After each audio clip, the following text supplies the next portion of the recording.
Niños, nuevamente. Vamos a hablar de un tema interesante. Ustedes ven que ahí va a ir a términos, ¿no?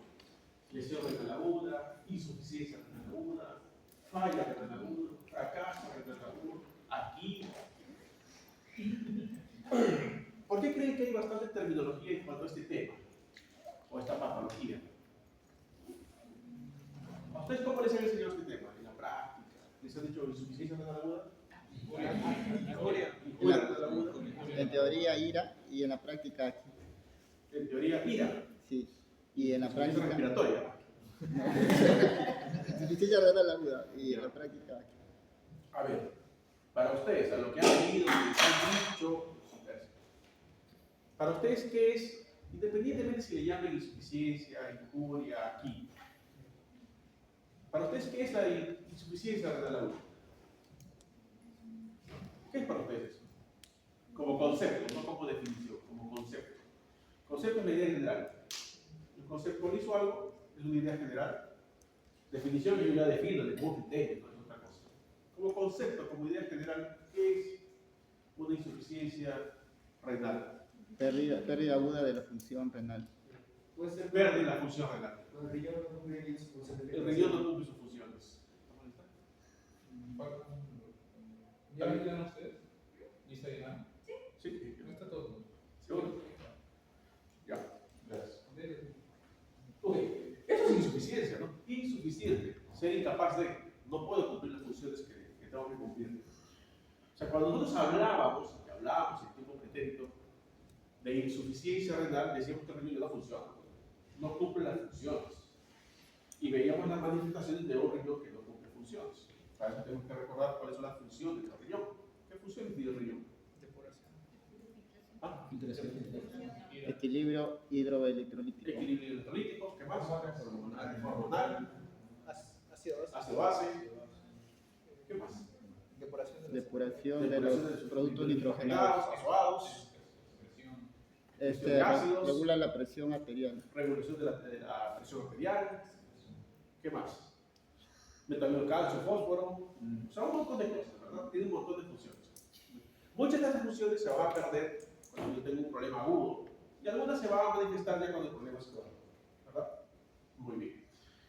El problema es que cuando hablábamos de insuficiencia respiratoria, hablábamos cuando el riñón ya perdía las funciones y como médicos queremos ser preventivos, ¿verdad? Entonces alguien dijo, oye, tenemos que empezar a pensar antes de que el riñón pierda funciones. ¿A quién me sirve ya dializar al paciente? Y tengo que ver cuando el paciente esté en riesgo de perder funciones. Entonces ya empezaron a cambiar las nomenclaturas. Entonces dijeron, no conviene hablar de insuficiencia renal. No conviene decir este riñón ya no sirve, ya no cumple funciones. Tenemos que detectarlo antes. Y por ahí salieron nuevas nomenclaturas o nuevas definiciones, como Rifle. ¿Recuerdan de Rifle?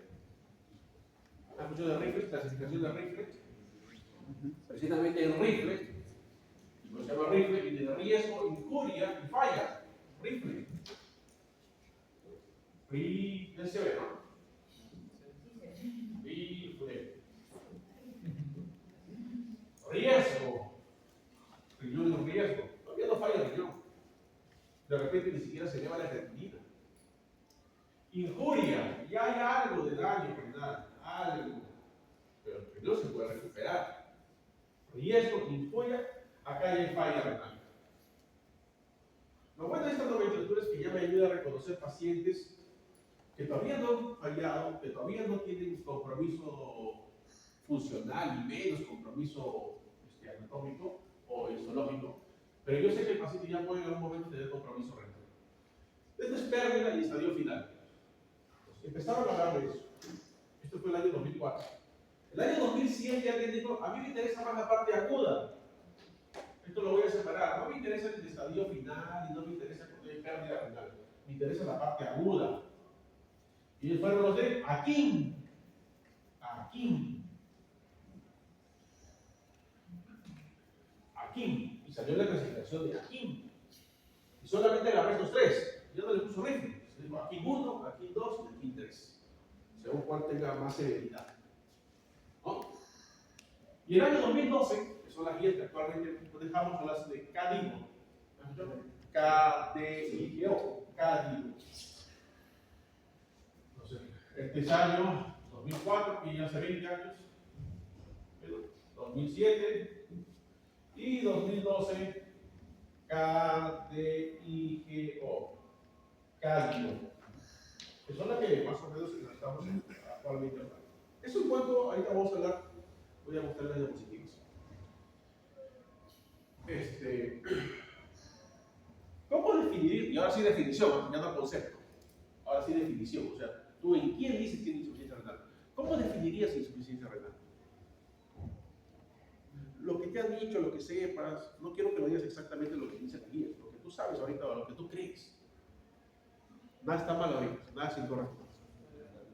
¿Cómo definirías? Con la tasa de filtración superior. Ok, con la tasa de filtración menor. ¿Cuánto? ¿Qué valor le darías?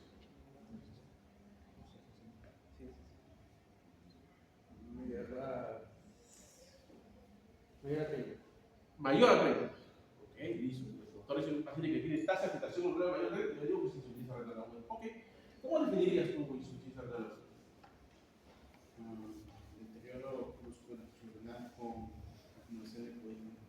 Acumulación. ¿Cuál? Una creatinina. Creatinina. ¿Qué valor le darías? ¿A partir de cuánto dirías? Lo que tú quieras, ¿eh? 1, 5, 10, 20 creatininas. Ya, y los doctores dicen, para mí, en mi estudio, yo voy a catalogar a todos los que tienen insuficiencia renal aguda, los que tienen creatinina mayor a 20. Perfecto. El doctor dijo tasa de filtración glomerular. Usted, doctora, ¿cómo definiría? Porque tengo que hacer el estudio, quieren clasificar pacientes con insuficiencia renal aguda. Tasa de filtración. ¿Qué valor le daría? ¿A partir de cuánto usted diría que tiene insuficiencia renal aguda? Menor de 30. Ok. A ver, voluntarios. A usted, doctor. Políticos, no. No lo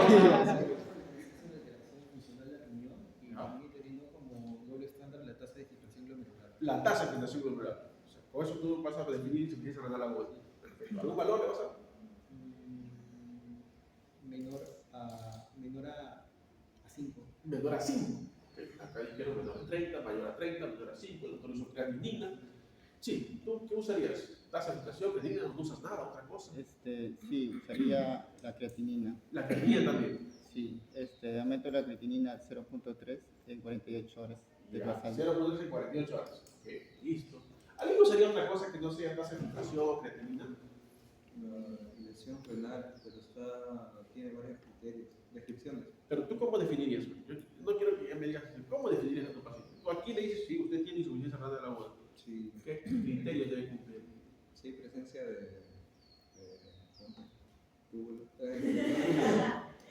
de cilindros en la orina. De cilindros, ¿ok? El doctor va a ver, en un sedimento va a haber cilindros. Perfecto. Muy bien, ahorita he dicho nada está mala. Cilindros, sí. El tiempo. Ajá.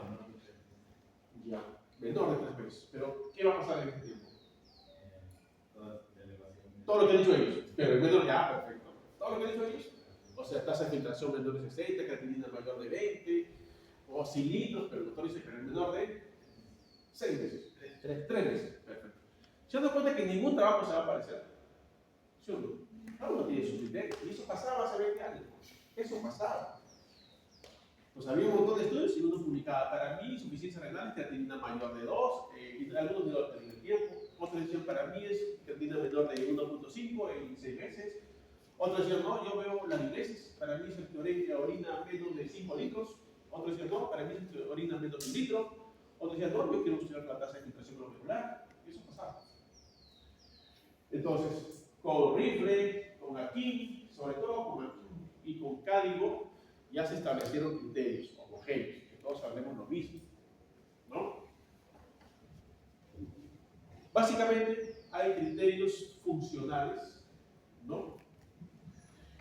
Y hay criterios de daño. Cuando hablamos de problema agudo, no hablamos de daño. Todavía no hay daño glomerular, todavía no hay daño intersticial, ¿no? Pero sí hay un componente funcional. Para hablar de enfermedad renal crónica ya hablamos del componente de daño anatómico, histológico. ¿Qué empezaron a usar? Diuresis, creatinina y la tasa de filtración glomerular. Y después ya le acuñaron el tiempo con Cali, ¿no? Y el tiempo. Entonces ya no hablamos de insuficiencia renal aguda, porque no queríamos hablar de un riñón que ya no funciona. Queríamos hablar de un término que me dé a entender que yo puedo prevenir. Entonces ya vamos a hablar de injuria renal aguda. O sea, hablamos de injuria. Es más, hablamos de riñón de riesgo inclusive ahora, antes del riñón ya injuriado. O sea, un riñón que está sanito, pero tiene algún factor de riesgo, de repente está séptico. El paciente viene con una neumonía, ¿no? O de repente es un anciano. Un anciano que viene por una neumonía, pero su riñón está sano. No tiene injuria renal, pero sí tiene riesgo. Yo sé que ese paciente, si encima le estamos dando tomografía con contraste, que el riñón, ya está en riesgo. ¿Verdad? Pues hablamos ya del riñón de riesgo, riñón injuriado. Entonces ya no hablamos de insuficiencia renal aguda, ¿no? Hablamos de injuria renal aguda. 1, 2. Los criterios que usamos ahora son diuresis y creatinina. La tasa de filtración glomerular se usaba antes hasta aquí.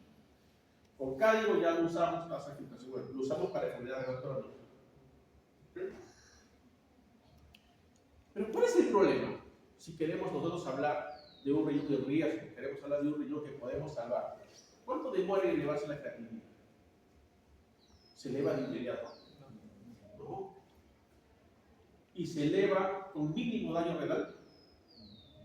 No, yo tengo que tener por lo menos un 50% de daño renal para que recién empiece a elevarse la creatinina. O sea, ya tiene que haber daño renal. O sea, ¿me servirá como un marcador precoz? No me sirve. Entonces, yo quiero hablar de prevención, de ya no hablar de insuficiencia, sino de injuria. Entonces, no solamente cambio la terminología, no solamente cambio mi marco conceptual, pero tengo que buscar herramientas que me permitan intentar eso antes, como el infarto agudo de miocardio. Utilizo ahora troponina ultra sensible. ¿Cierto? Ya no uso CPKMB, esas cosas, ultra sensible. Entonces necesito otros marcadores. ¿Han escuchado de otros marcadores de lesión renal que no sea creatinina? Alguien levanta el dedo, no la mano, el dedo, no levanta. Uria, no, peor todavía.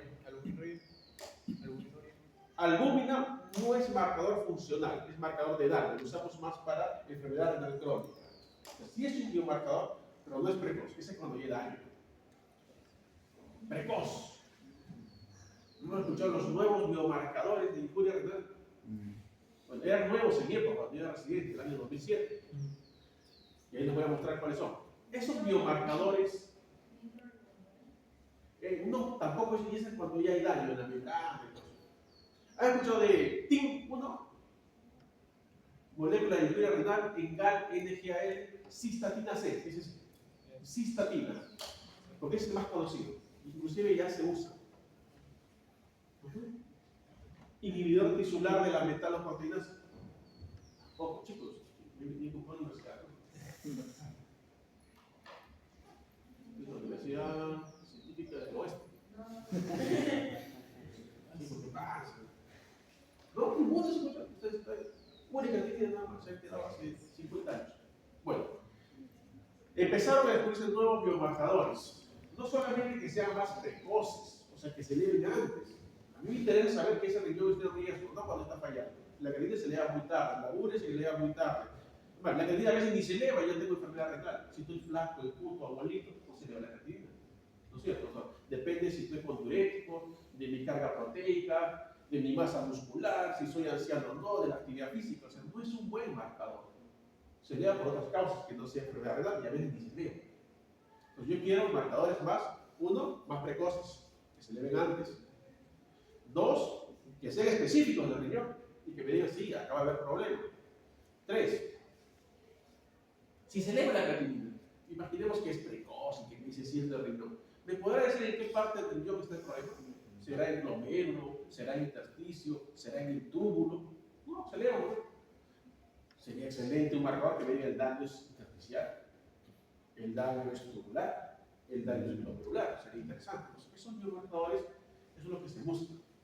Que sean más precoces, que sean más específicos, ¿no?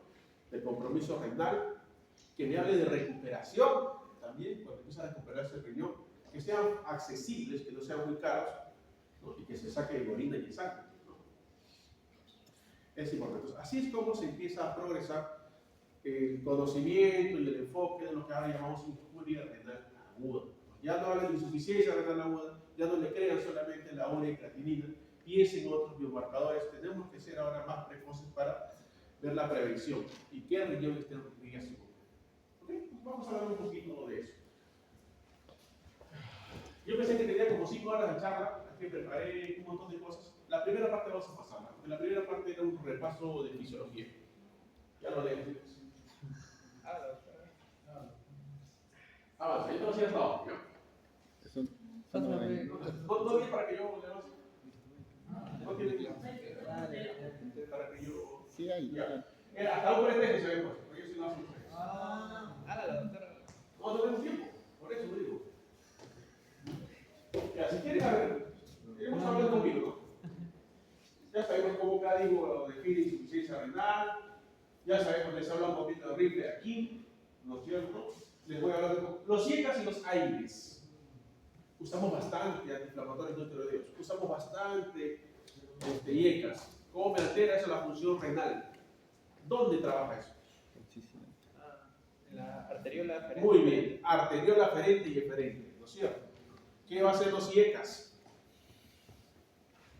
¿Vasoconstricción o vasodilatación? ¿Qué es el IECA? ¿Qué es un IECA? Es un antihipertensivo, o sea, me va a producir vasodilatación. Entonces, me va a producir vasodilatación de las dos arteriolas, aferente y eferente, pero más de la eferente. Entonces, no va a haber una buena presión glomerular y no va a haber filtración, ¿no es cierto? Los AINES hacen lo contrario. Me va a producir una vasoconstricción de la aferente, nos va a dar poca sangre al glomérulo, poca perfusión, y ambos me van a llevar a eso. Recuerda, la aferente y eferente. Mecanismo fisiopatológico porque se produce injuria renal aguda de sepsis. Eso les voy a hablar bastante, porque una de las principales causas de injuria renal aguda, aparte de la hipotensión, deshidratación, ¿no?, la sepsis. Y luego bastantes pacientes sépticos. ¿Ok? Entonces tienen que saber cuál es el mecanismo fisiopatológico. Ahí les voy a poner una parte de diapositiva. ¿Alguien sabe algo de eso? ¿Por qué se produce injuria renal en sepsis?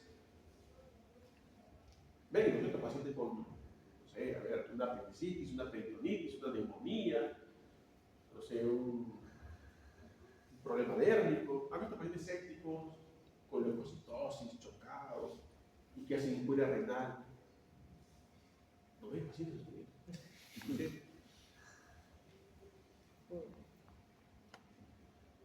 No leen tampoco. Esto puede ser como las toxinas que producen las infecciones. Toxinas, ya, Por depósito de que inmunocóptero. le llamamos nefrotoxinas. En este caso le llamamos nefrotoxinas. ¿Ok? ¿Ustedes han escuchado de los PAMs y DAMs? Sí. Ya, ¿qué es eso? Marcadores de ¿No? De daño y de patógeno, ¿no es cierto? Entonces, eso está todo lo que es sepsis, shock séptico, está metido en todo, ¿no es cierto? Entonces, y al último que entra, ¿cierto? ¿Qué es eso? Muy tarde, ¿eh? Pasa, no hay problema. ¿Por qué están llegando tarde? ¿Dónde viene? Todos están acá en el hospital, menos un grupo, ¿no? Está en el Moroe. ¿No es cierto? Están acá. Ya. Pues vamos a hablar un poquito de sepsis, ¿ya? Vamos a hablar un poquito de sepsis. Ya vamos a hablar un poquito de los nuevos mercados. Pero esa es la pregunta que yo les iba a hacer, a ver si salía nada. ¿Sí? Ya. Esto pasamos fisiología, pasamos. Vamos a pasar todos los aspectos fisiológicos importantes, eso lo leen ustedes. Era un repaso de fisiología. Pasamos, son como 20 diapositivas. No, pasamos. Pero No, te recuerdan ustedes eso. no venir en el examen, doctor. Eso es fisiología, pero es importante para entender el flujo de renal agudo.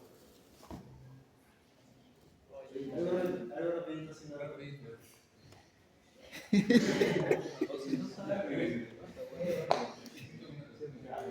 Lo más importante, ¿ya? Regresa un poquito más. Regresa un poquito más.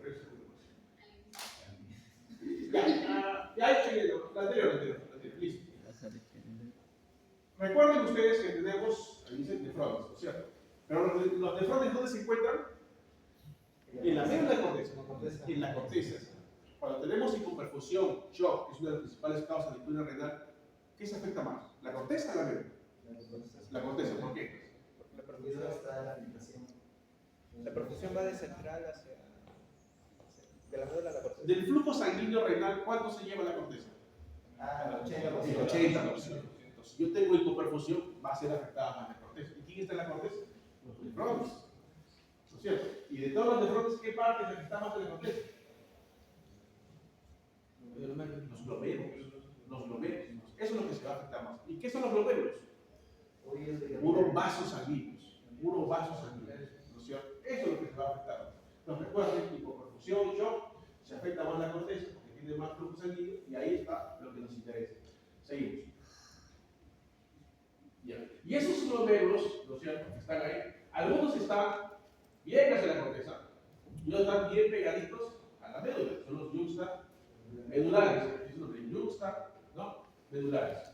¿Cuál es la diferencia? ¿Qué diferencia ven en esos dos tipos de glomérulos? Los celulares tienen esa forma de la Así es, estos de acá. Entonces, estos son los que se van a afectar más. Y esos son los que se comprometen y le cuidan a uno. Los yuxta medulares. Seguimos. ¿Por qué es importante este corpúsculo? Entenderlo. Porque acá es donde se va a producir la filtración glomerular. Y de eso va a depender mi tasa de filtración glomerular. ¿No? Y miren la diferencia entre la arteriola aferente y eferente. La aferente normalmente es más dilatada para que entre más sangre, y al ser menos dilatada va a generar un estancamiento y por tanto un aumento de presión. Y eso va a producir el paso de presión, ¿no es cierto? Entonces, ¿qué pasa cuando yo tomo un AINES? Se contrae la aferente, no hay la sangre, hipoperfusión. ¿Qué pasa cuando tomo IECA? Se dilatan ambas, pero más se dilata esta acá, la eferente, pues causa lo mismo, ¿no? Entonces, siguiente. Para la filtración glomerular tenemos que tener ciertas características. El riñón tiene ciertas características. Uno, que todo ese epitelio ahí, endotelio sea fenestrado, o sea, va a permitir pasar líquidos, ¿verdad? La membrana basal es importante acá. Por eso cuando tenemos síndrome de pulmón riñón, anticuerpos antimembrana basal, síndrome de Gutt-Pachos, se afecta eso. Y va a haber un sentido de filtración, o sea, un componente histológico adecuado para la perfusión. Y además tiene que haber un componente de presiones, que ya hemos hablado de las anteriores porque generan presiones. Siguiente. Ese es el componente histológico, ¿no? Endotelio fenestrado, notagius, una membrana basal adecuada para la filtración. Seguimos.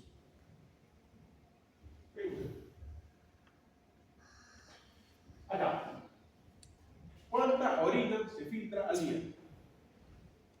¿O cuánta sangre se filtra para producir orina al día? 24 litros. 120 mililitros. Al día. No te preguntando cuánto orinamos, ¿ah? No, cuánto se filtra. Casi 180 litros. Casi 180 litros. Pero de eso orinamos el 1%.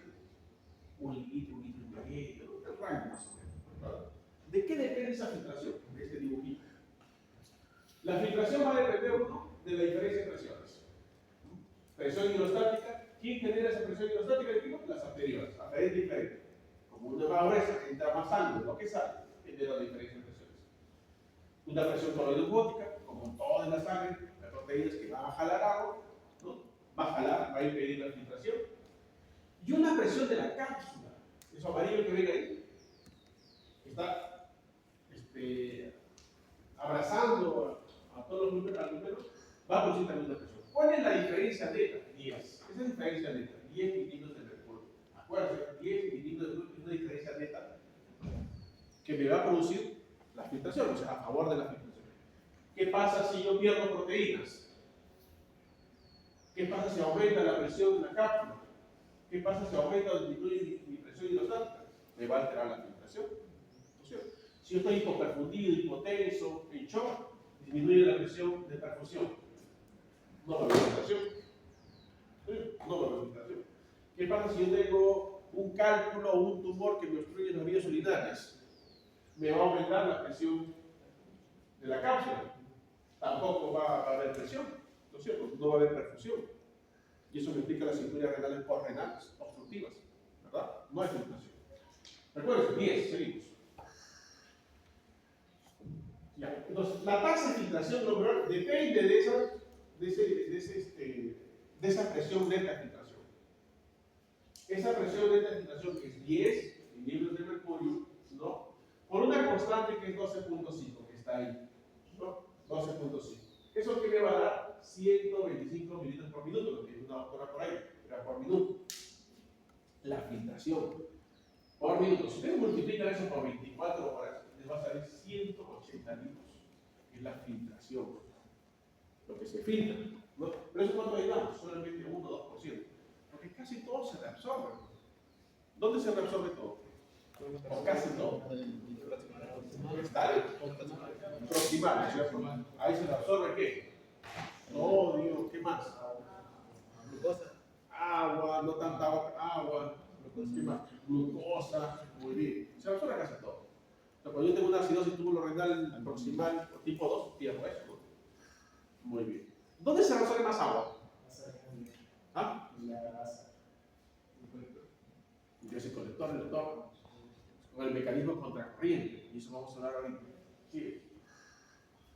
Seguimos. Esto es repaso. Esto lo pasamos, ¿ya? Es como se controla pues, tomar una ley, se tiene que recordar todo eso. Vamos, seguimos, no, ya no va a dar tiempo para eso. Sistema de redes de tercera tarota, me imagino que lo saben muy bien, seguimos. Bastante fisiología. Esto recuerden, ¿no? Reuniones de diversidad aldosterona, hoy día hablamos con un grupo hipoaldosteronismo hiporreninémico, ¿no? En pacientes diabéticos de larga data porque hacen hiponatremia severa. Ahí está la explicación. Seguimos. Esto lo pasamos. Entonces, fisiología. Eso no va a venir el examen, no se preocupen. Bien. Era solamente para que recuerden algunas cosas. El TN es importante. ¿Qué es el TN? Se ve en pacientes diabéticos. La tasa máxima de reabsorción. La siguiente diapositiva. ¿Por qué un diabético orina un montón? Se filtra demasiado. ¿Por qué orina glucosa? Si se supone mucho que la glucosa se reabsorbe en el tubo contorneado proximal. Hay una tasa. Daño en los podocitos. Claro, es osmóticamente activo, jala agua. Pero yo no debería orinar glucosa, debería reabsorber todo. Pero hay un límite, ese es el límite, la tasa de reabsorción, el TM. Es el límite. Hay un límite para reabsorber glucosa. Si yo paso ese TM, esa tasa máxima, el resto voy a empezar a orinar. Como bien han dicho, la glucosa es osmótica, baja la agua y me deshidrata. Pues tengo una cantidad de transportadores. Mientras yo no supere esa cantidad de transportadores, reabsorbo todo. Y si supero esa cantidad de transportadores, el resto ya yo soy glucosurina. ¿Cuánto más o menos es el límite de glucosa? ¿Recuerdan? 180 más o menos, 180 o 200. Cuando tengo más ese valor, ya empiezo a hacer glucosuria. ¿No es cierto? Y es así como hacía el diagnóstico de diabetes, ¿no es cierto? En los años 1600, ¿no? El doctor, ¿cómo hacía el diagnóstico de diabetes allá en la Edad Media? Probando, así es, probando. ¿No? Que venía mirando, no sé, alguien le gustaba mirar cómo orinaba. Y dice, uy, ¿viste por qué orina mucho? Orinaba un montón. Y eso es diabetes, ¿no? Diabetes significa orinar bastante. Eso fue los griegos, los romanos. Los romanos, sobre todo con los gladiadores, los veían cómo orinaban. Después alguien se dio cuenta que no solamente orinaba un montón, sino alguien hacía fila ahí. ¿Quiénes hacían fila en esa orina? Las hormigas. Dicen, ¿por qué? Algo bueno, claro. Dulce. Entonces, ya no solamente le quedan diabetes, pero diabetes mellitus es miel. Porque tenemos otra diabetes que no es dulce. La insípida. También la probaron y no tiene sabor. Diabetes significa orinar un montón. En uno es por un problema hormonal, hormona tiroidea, y acá es porque es una diuresis osmótica, dulce, cuando superamos ese tema. Siguiente. Sí, eso es. Ya. Esto lo pasamos rápido. Eso no va a venir. Para que recuerden que no quieres. Vamos. Sí, quiero llevar a contracorriente nada más. Ay, ya una cosa. La anterior. La siguiente. Ya. La siguiente. Perfecto. La osmolaridad de la orina, ¿cuánto es? La osmolaridad de la orina. 300. Casi como la sangre, ¿no es cierto? La sangre es 300, lo moleamos. 280, 290, ¿verdad? Entonces, la osmolaridad promedio de la orina es 300. Pero sí, yo puedo concentrar bastante la orina y llevar una osmolaridad mucho más alta, ¿no? o ser una orina diluida. Pero en promedio es 300. Entonces, cuando recién filtra la orina, arriba, ese túbulo, fluido tubular, ¿qué está haciendo mi osmoles? Como la sangre. ¿No es cierto? Como la sangre. Conforme va bajando, ¿no? Conforme va bajando, el siguiente diapositiva, esto no se ve, la siguiente. La siguiente. Siguiente. Ya, ahí se explica. Conforme va bajando, ¿a qué va a ser permeable? Al agua, principalmente al agua. Pues va a perder agua, entonces esa orina va a ser cada vez más concentrada. 600, 900, miren la concentración abajo. 1200. Bien concentrada la orina. ¿No? 1000. Conforme va subiendo, ahora ya no es tan permeable al agua, pero sí a solutos. Entonces, ¿qué va a salir? Sodio, potasio, cloro. ¿Por qué es importante que salgan solutos en el tubo contorneado en la asa distal? Porque esos solutos que están saliendo al intersticio, a esta parte de acá, a esta parte, me va a poner el intersticio con bastante osmolaridad. Yo quiero, es como un desierto. Ahí voy a formar un desierto en el intersticio. Yo necesito que el intersticio, sobre todo en la parte baja, en la parte medular, tenga bastante osmolaridad. Y eso se hace con el fenómeno de contracorriente, es el fenómeno de contracorriente. Al bajar, boto agua. Al subir, boto solutos. Pues, con eso que logro que el intersticio, la parte blanca, sobre todo en la parte baja medular, tenga bastante osmolaridad. Por eso logro eso.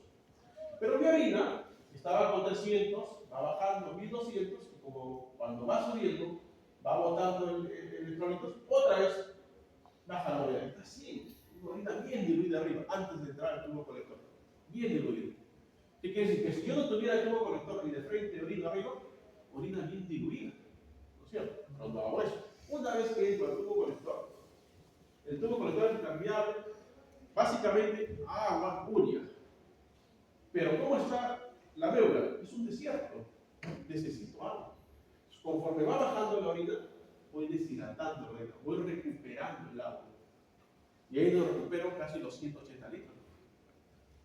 Cuando yo tengo problemas intersticiales, acá, o cuando tengo problemas tubulares, tubulointersticiales, como la necrosis tubular aguda, que es la principal causa de injuria renal, ¿no? Cuando hablemos de renal, puede haber isostenuria. ¿Qué es isostenuria? Así es, el riñón no va a poder hacer cambios de concentración de la orina, porque sea, por ejemplo, si yo quiero concentrar la orina, no voy a poder.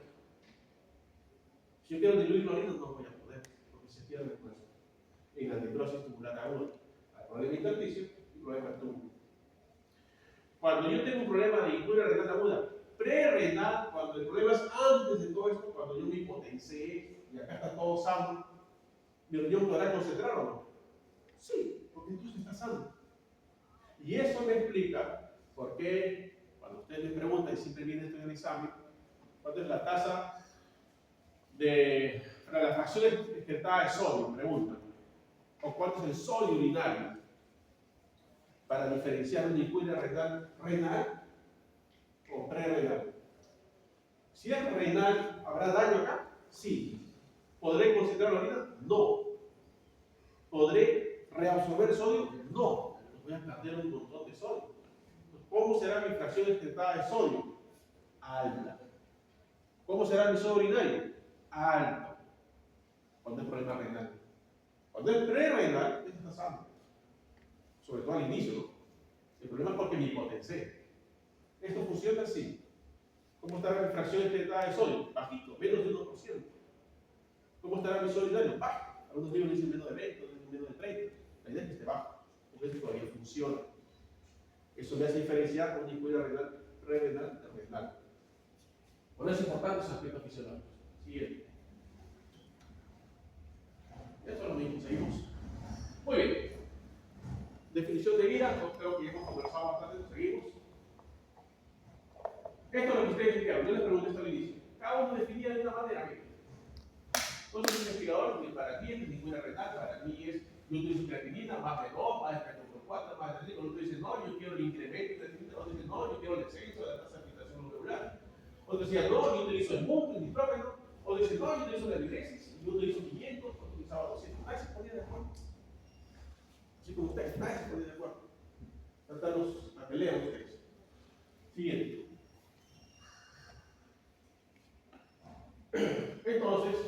llegó un momento que ahí vamos a poner de acuerdo. Uno de esos fue aquí, en 2007, que es una reducción súbita de la función renal, súbita, ¿no? Después ya pusieron que tiene que ser menos de 7 días, como comentó el doctor, ¿no? Pero hasta ese momento no ponían tiempo, decían súbito, o decían 48 horas, no ponían un tiempo máximo. Ya hablaban de la creatinina solamente o del gasto urinario. Siguiente. Siguiente. Entonces, rifle, recuerden, 2004, aquí 2007. Siguiente. ¿Qué decía rifle en 2004? Me hablaba de riesgo, injuria, falla. Los tres primeros agudos, los demás abajo es diacrónico. ¿Cuál es el problema de rifle? No problema, sino cuál es la característica. Los tres primeros tenían alta sensibilidad. ¿Qué quiere decir? Que me detecta casi todo lo que tenía injuria renal.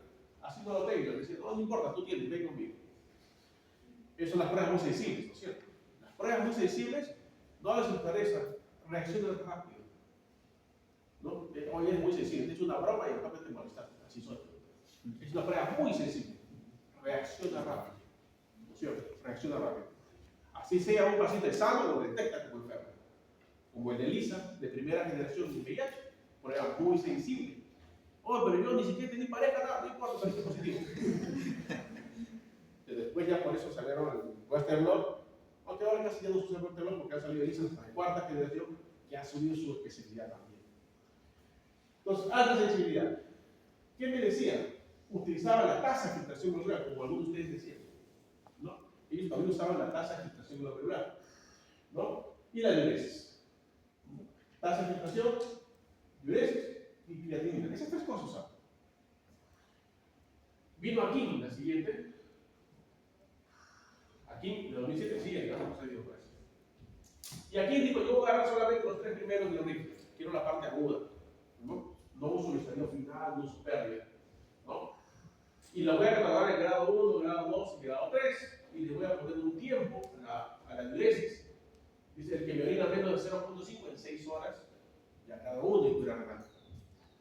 Si es que es con mayor tiempo, el que me orina menos de 0.5 por 12 horas. O el otro que dice el que me orina menos de 0.3 por 24 horas, o no me orina nada por 12 horas, ¿no? Hasta 9, si utilizamos el flujo renal, la diuresis, perdón. Y después utilizaban la creatinina. Siguiente. Hasta que vino el año 2012, Cádigo, ¿no? Y Cádigo dijo, le voy a poner máximo 7 días. 7 días máximo. Porque después de 7 días, ¿de qué hablamos? Sí, acá estamos hablando de injuria renal aguda, después de 7 días hablamos de enfermedad renal. Hasta los 3 meses. Y después de los 3 meses, ¿de qué hablamos? De enfermedad renal crónica. O sea, el tiempo es un parámetro para definir eso. Injuria renal aguda, más de 48 horas, hasta 7 días. Enfermedad renal aguda, de 7 días a 3 meses. Y enfermedad renal crónica, más de 3 meses. Cuando hablamos de injuria renal aguda, todavía no hay un componente anatómico estructural, no hay daño estructural en el riñón. O sea, no me sirven pruebas estructurales como albuminuria. Se supone que ahí no debería haber albuminuria, porque mi membrana basal está sana todavía. Entonces, solamente hago pruebas funcionales, creatinina, diuresis, ¿no? Tasa de filtración glomerular. Siguiente. Y clasificó en 3 grados, ¿no? Estadio 1, 2 y 3, dependiendo de la diuresis. Entonces le pueden preguntar al examen, no sé si lo tienen que memorizar quién era o no, o la creatinina. ¿Verdad? Siguiente. Perdón. ¿Qué también me indica el estadio 3? Si el paciente entra Si el paciente entra a diálisis. Si el paciente entra a diálisis, o sea, mi paciente yo decido dializarlo, ya es estadio 3. ¿Ok? Siguiente. Y es lo que se ha aplicado. ¿Cómo ha ido evolucionando esto? En los años 1900, ¿no? Le llamamos fracaso renal agudo, insuficiencia renal aguda. No tenía ningún examen para hacerlo, no era clínico, ¿no es cierto? ¿Cómo reconozco un paciente con enfermedad renal? ¿Qué clínica tendrá? ¿En qué sospecho a alguien que está con enfermedad renal? Hasta los vecinos saben, ¿no? Se le echan los pies, están mal los riñones. Edema, ¿no es cierto? Edemas, ¿qué más? La palidez de rosa, abotagado, ¿qué más? Ok, orina espumosa, ¿qué más? Edema dijimos, Encefalopatía o no. Encefalopatía, Síntomas de uremia. sí, síntomas urémicos como, ¿cuáles? Ahorita. Prurito, náuseas, vómito, ¿no? Porque no es gastropatía urémica, encefalopatía urémica, ¿no? Dolor torácico, tipo infarto, le hago un EKG, infranivel del PR, ¿qué es eso? Con alternancia de los QRS. Pericarditis, con derrame pericardio, ¿no es cierto? Todas esas cosas. Antes era así, se tiene que esperar que el paciente esté más de un montón de años con el riñón para hacer diagnóstico. Nunca hacía diagnóstico de incuria renal aguda, ni sabía qué era eso. Hasta que ya les dije, aparecieron rifle, aparecieron aquí, dijeron, no, hay que hablar de prevención, el año 2007, y actualmente estamos hablando de los criterios de CARI.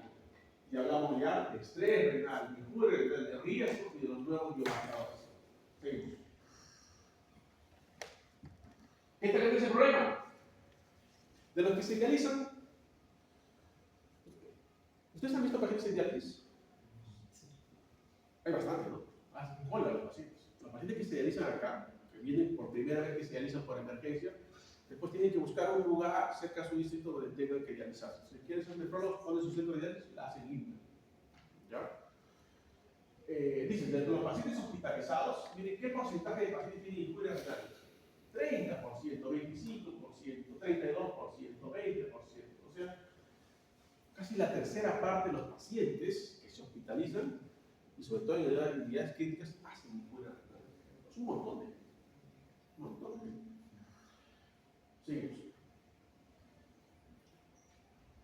Es lo que hemos explicado. Recuerden que tenemos una enfermedad renal crónica a partir de 3 meses, una enfermedad renal aguda, y la incuria renal aguda se puede dar en cualquiera de sus ciclos. O sea, yo puedo tener ya un paciente diabético de larga data que ya me hizo enfermedad renal crónica y hago una sepsis, y sobre eso yo puedo hacer una incuria renal aguda. ¿No es cierto? O sea, tengo una enfermedad renal crónica reagudizada. Se hizo una incuria. Eso implica esos rayos rojos. ¿No? Siguiente. Los criterios, ya dijimos, criterios funcionales. Miren, incuria renal aguda no tiene criterios estructurales, porque se supone que el riñón todavía no está dañado estructuralmente. Sí está fallando, pero no está dañado estructuralmente. Por eso no tengo criterios estructurales que me definan incuria renal aguda, solo tengo criterios funcionales. Y ahí está la elevación de creatinina, la tasa de filtración glomerular, la diuresis, ¿no? Pero cuando yo tengo enfermedad renal aguda o enfermedad renal crónica, ya entran criterios estructurales de daño. Ahí está lo que ustedes decían, albuminuria, hematuria, eso es criterio de daño. Eso se utiliza para enfermedad renal aguda o para enfermedad renal crónica. Siguiente. Lo mismo, siguiente. Ya, a separar, agrandando un poquito esto. Primero vamos a esa parte. Hemos hablado de nuevos marcadores. Y esos nuevos marcadores me tienen que decir cuando mi riñón está en estrés, solamente cuando está en estrés. O sea, ustedes están estresados, ¿no? Antes de que salgan jalados el examen, ¿no? Solo están estresados. O sea, un día antes, 2 días antes, yo tengo que saber cómo ustedes los identifico, qué está pasando. Entonces, ahí tengo que usar biomarcadores de estrés. Ahorita vamos a ver cuáles son. Todavía no hay daño. Están expuestos ustedes a una doxa, ¿no? A una hipoperfusión, a una operación, a sepsis. Después, si ya hay más compromiso renal, si nos un poquito, ya hay una incuria renal, entonces ya tengo biomarcadores de daño. Y vamos a ver que la creatinina recién está en biomarcadores de daño. No es un biomarcador precoz. Seguimos, después ya cuando hay disfunción, inclusive hay biomarcadores de recuperación también. Pasamos al lado de eso. Eso, ahí empezamos. ¿De dónde partimos nosotros cuando tenemos incuria renal aguda? Podemos partir de un riñón totalmente sano. Podemos partir de un riñón que está susceptible, porque es un paciente que está con alguna infección, con sepsis, con shock, no lo sé, pero el riñón está sano, pero susceptible. O podemos partir de un riñón que ya está enfermo, un paciente con enfermedad renal crónica, y sobre eso hace la incuria renal aguda. O sea, podemos partir de ahí. Si partimos de ahí y nos exponemos a una incuria, ¿no? Hipoperfusión, contraste, sepsis, no sé, algún antibiótico, podemos hacer una incuria renal aguda que ya sabemos que puede ser estadio 1, 2 y 3, ¿verdad? Según diuresis, según creatinina. ¿Cómo identificamos eso? Con biomarcadores de estrés, de daño, de difusión. Pasamos un poquito más. ¿Nos podemos recuperar? Sí, podemos tener una recuperación total, ¿no? O podemos tener recuperación parcial, o podemos tener una progresión a una enfermedad renal, estadio final, ¿no? ¿Cierto? Estadio final. Y pasamos ya a un que se finaliza permanentemente, enfermedad renal crónica, pero los que se recuperan, para acá, ¿no? Vamos a recuperar, es un paciente que recupera su tasa de filtración glomerular, está a más de 60 litros por minuto, ¿no es cierto? Vamos a ver, puede ser una recuperación total, a la izquierda, total, y regresa hasta un riñón como estaba arriba, sanito, o puede ser una recuperación parcial y regresa a un riñón ya medio chancadito, susceptible, o un riñón ya de enfermedad renal crónica. Por eso es importante detectar a tiempo una enfermedad, una incuria renal aguda. La idea es recuperar al paciente. Bueno, la idea es que no hay incuria renal aguda. Si yo veo que es un riñón que está en riesgo, es un paciente que está hipotenso, que tiene una pancreatitis. Entonces digo, si yo le pongo un contraste iodado, al paciente le va a hacer incuria renal aguda. Si no le doy volumen adecuado, si no le doy vasopresores, o si mejor le cambio el antibiótico para no darle un nefrotóxico, puedo evitar pues. Entonces la idea es reconocer al paciente que tiene riesgo de incuria renal aguda. Siguiente. Lo mismo, pero explicado de otra forma, ¿no? Como el paciente de un riñón normal va avanzando y miren cuándo recién sube la creatinina, ya cuando hay pérdida de función renal. Acá no, pero acá tenemos algunos biomarcadores de riesgo, ¿no? Algunos biomarcadores tempranos, es importante. Siguiente. Lo mismo, siguiente. Siguiente. Y acá tenemos los biomarcadores. ¿Qué biomarcadores tenemos precoces, tempranos, los de riesgo? ¿No? Kim1, que es molécula de incuria renal, ya se usa en orina o en sangre, ¿no? El TIM2, que es un inhibidor tisular de las metaloproteínas, también se usa. Tienen que recordar estos nombres, ¿no? Porque cada 5 o 10 años ya no vamos a hablar de creatinina, de urea. Eso es lo que vamos a pedir. Cistatina C, felizmente ya se está usando bastante. Factor de crecimiento similar a insulina también. Y miren marcadores de falla renal ya. O sea, los ultimitos, ¿no? La que ya cuando el riñón está fallando. Creatinina, gasto urinario. ¿Me sirve? No me sirve. Me sirve para decir, bueno, es diálisis, ¿no? Pero no para proteger al riñón. Por eso no son buenos biomarcadores. Sin embargo, todas las clasificaciones están basadas hasta el momento en eso. Carigo, todo está basado en eso. Seguimos. Mortalidad, ¿no? Supervivencia en base al estadio de incuria renal. Es importante clasificar el estadio de incuria renal. No solamente decir estadio de incuria renal. Estadio 1, 2, 3, en base acá, diuresis ya dijimos, y el creatinina. Aunque no son buenos biomarcadores, es lo que tenemos. Entonces miren la sobrevida, estadio 3, ¿no? A los 40 días, la mitad se muere. ¿Cierto? O sea, alta mortalidad. Un paciente que estadio 3 está en anuria, que no orina. Pues su creatinina está volando, ¿no es cierto? 4, 5, 6. Ese es estadio 3. Hay vitales. Siguiente. ¿Seguimos? ¿No avanzamos a dormir? Entonces, ¿cómo hacemos? Ya sabemos que es la incuria renal, ¿no es cierto? ¿Cómo hacemos diagnóstico? Bueno, lo hacíamos con diuresis, lo hacíamos con el tratamiento de orina, con el nitrógeno ureico, terapia de reemplazo renal, pero ahora usamos los nuevos biomarcadores, dale clic, como cistatina o engal y los demás, ¿no es cierto? Dale clic, dale clic. Eso es lo que vamos a usar. Y la clínica, que usamos hace años. ¿Qué es el boom? Boom, le dice boom, no dice uria. ¿Qué es boom? No es la relación. Nosotros usamos relación entre uria y creatinina, ¿no?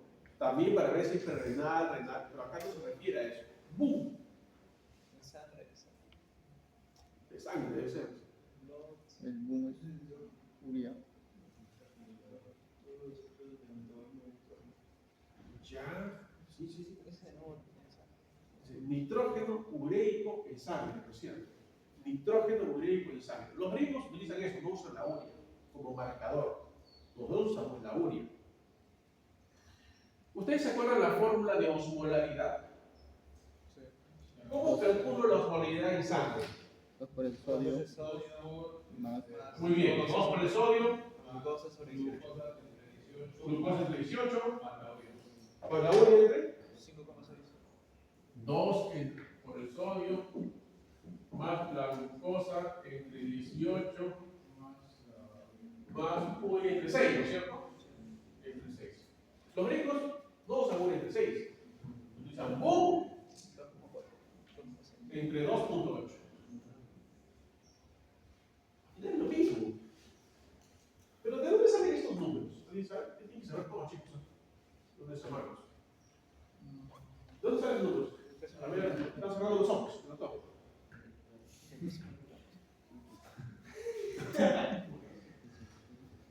Acá no se ve, ¿no?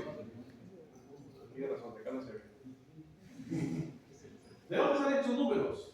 La glucosa en qué unidades les dan en el laboratorio a ustedes. Miligramos por decilitro. La urea, igual, miligramos por decilitro. Las modalidades hacemos en miligramos por decilitro. No, milimoles o miliequivalentes por litro. Entonces yo tengo que transformar los miligramos a los moles. ¿Eso qué tengo que saber? Un peso molecular, muy bien. Así es. ¿Por cuánto pesa la glucosa? 180. O sea, un gramo de glucosa son 180 moles. La urea, 60. Entonces, un gramo de urea son 60 moles. Por eso necesitas 18 y por eso necesitas 6. Pero el boom es solamente el nitrógeno de la urea. Si yo me acuerdo de la fórmula de la urea, NH2,2CO, ¿cuántos urea de eso y cuántos nitrógeno? La luz puede prender porque se vea. Si no, no va a ver. ¿Cuántas veces? Vaya. La urea es NH2, esto 2CO. Esta es la urea. ¿Nitrógeno cuánto es? 14, ¿cierto? Por 2, 28. Todo esto cuánto es nitrógeno. 1 por 2, 2 por 2, 4. Carbono, 12. Oxígeno, 16. ¿Cuánto suma todo esto? 60. Entonces que la urea es entre 6. Pero los gringos dicen no, yo trabajo con la urea, yo solamente trabajo con el nitrógeno de la urea, con el boom. Son 28, por eso entre 2.8. ¿Ya? Igualito con la glucosa. Glucosa, C6, H12, O6, 6 por 12, 72, 1 por 12, 12, 16 por 6, 96. ¿Cuánto suma? 180 por 118. Bueno, todo tiene que saber, chicos. No, doctor, es clase de ingeniería renal aguda. Tiene que saber todo. ¿Ya? Sí, sumando. Bien, bien. Se quedó bien. Apaga la luz, pero prende tú. Ah, disculpe, está acá abajo. La próxima yo prendo y apago la luz. Ya, seguimos porque no queda tiempo. Vamos.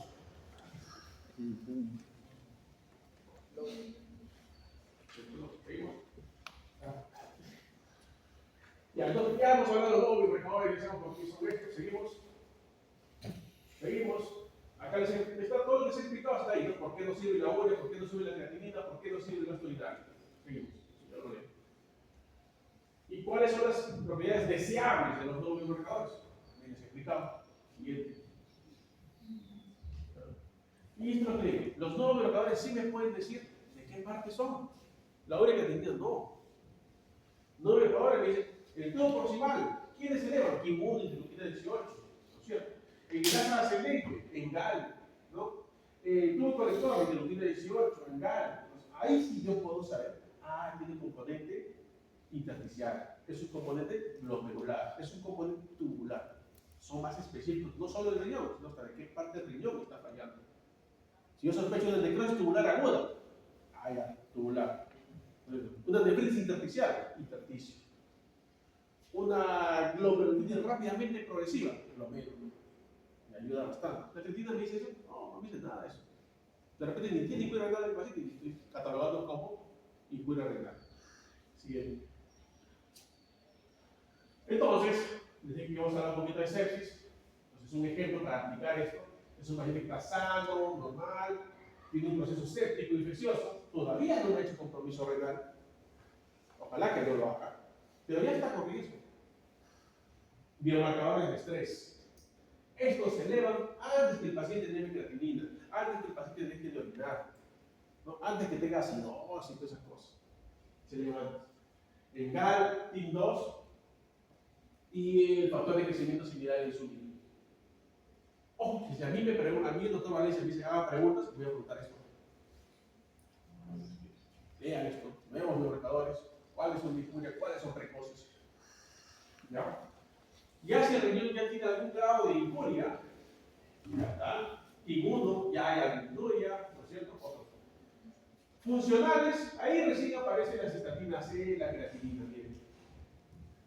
Cuando ya cae la tasa de filtración glomerular, recién eleva la creatinina, recién ahí eleva la cistatina C, ¿no? No son precoces, no son específicos. Después tenemos clínico en rojo, ya para que ver el clínico, ¿no? Ya para revisar más al paciente. ¿No? Y después tenemos los marcadores de recuperación. Bien, seguimos. Estamos hablando bastante. Lo mismo, otro tipo de grafiquito para que vean cuáles son marcadores de estrés, ¿no? Y eso es orina. ¿Y cuáles son los de plasma? Acá, orina y plasma. ¿Ok? Siguiente. ¿Parece difícil? No, es lo mismo, chicos. Simplemente es para explicar cómo va progresando la enfermedad y dónde están los biomarcadores que no pueden usar. Si el paciente progresa hasta fibrosis, o si progresa pero se recupera, o el paciente no progresa en enfermedad renal crónica, simplemente se recupera rápidamente. ¿No? Tiene todos los biomarcadores que ustedes pueden usar. Siguiente. Muy bien, ya salimos de los biomarcadores. Hablamos en sí de injuria renal aguda. Causas, tiene todo lo que me puede causar injuria renal aguda. Un montón de patologías, ¿verdad? O sea, la injuria renal aguda es el destino final de un montón de patologías. Así como el shock, así como la insuficiencia respiratoria. La insuficiencia respiratoria en sí es una enfermedad, no, es consecuencia de un montón de enfermedades. De ARDS, de neumonía, de POC, no sé, de trauma. Igual, la injuria renal aguda es consecuencia de un montón de patologías. Cualquiera se le puede llevar injuria renal aguda, ¿no? ¿Cuáles son las más frecuentes? Vean por tamaño. Sepsis, shock, drogas, medicamentos, fallas cardíacas descompensadas.